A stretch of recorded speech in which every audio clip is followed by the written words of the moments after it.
तो ये नीट 2023 का क्वेश्चन है, ऑल्टरनेटिंग करंट चैप्टर से क्वेश्चन है। An AC source is connected to a capacitor C. ठीक है, कोई एसी सोर्स है, वो कैपेसिटर सी से हमारा कनेक्टेड है। मान लो उस कैपेसिटेंस सी, ये डायग्राम थोड़ा पहले ड्रॉ कर लिया था।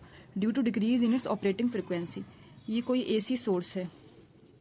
मान लिया इसकी जो फ्रिक्वेंसी है वो एफ है, तो जो एंगुलर फ्रिक्वेंसी है वो हमने मान लिया ओमेगा है, और ओमेगा क्या होती है 2 पाई एफ। नॉर्मल फ्रिक्वेंसी में एंगल से मल्टीप्लाई कर देंगे तो वो क्या बन जाएगी, एंगुलर फ्रिक्वेंसी ओमेगा। ये एंगुलर फ्रिक्वेंसी, ये फ्रिक्वेंसी। ठीक है, मान लिया ये दे रखा है। अब इन्होंने आगे क्या कहा है, due to decrease in its operating frequency, इसकी जो फ्रिक्वेंसी एफ है इसको घटाया जाए तो ये ओमेगा एंगुलर फ्रिक्वेंसी है वो भी घट जाएगी।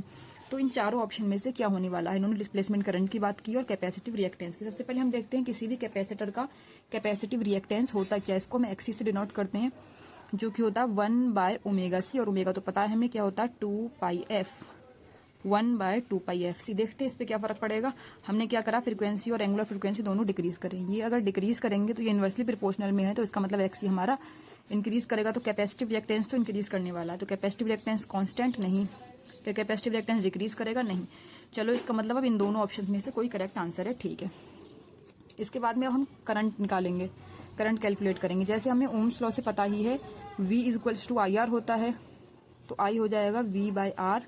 तो उसके अकॉर्डिंग जो I नॉट है वो होगा V not divide by XC। तो कैपेसिटर के लिए ये रेजिस्टेंस की जगह पे XC आ जाता है, कैपेसिटिव रिएक्टेंस। तो यही हम यहाँ पे रखने वाले हैं। I naught is equals to V naught by XC। XC होता है 1/ओमेगा सी, तो क्या फॉर्मूला हो जाएगा V नॉट ओमेगा सी, या इसी को हम कह सकते हैं V naught 2 pi F C. I naught equals to ये आ गया। इस क्वेश्चन के हिसाब से XC हमारा क्या हो रहा है, इंक्रीज। सबसे पहले ओमेगा डिक्रीज हुआ था, F डिक्रीज हुआ था, जिसकी वजह से XC इंक्रीज हुआ था। तो करंट डिक्रीज हो रहा है, या यहाँ से भी हम देखें ये इंक्रीज करने की वजह से ये क्या होगा, डिक्रीज करेगा, क्योंकि इनवर्सली प्रोपोर्शनल में है। तो करंट हमारा घटता हुआ नजर आ रहा है। यही जो I नॉट है वही डिस्प्लेसमेंट करंट के बराबर है, वही हमारा कैपेसिटिव करंट के बराबर है।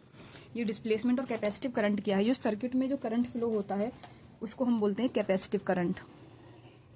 तो इस करंट के इक्विवेलेंट एक करंट होता है, यहाँ पे ID फ्लो हो रहा होता है, यहाँ से यहाँ कैपेसिटर के अंदर।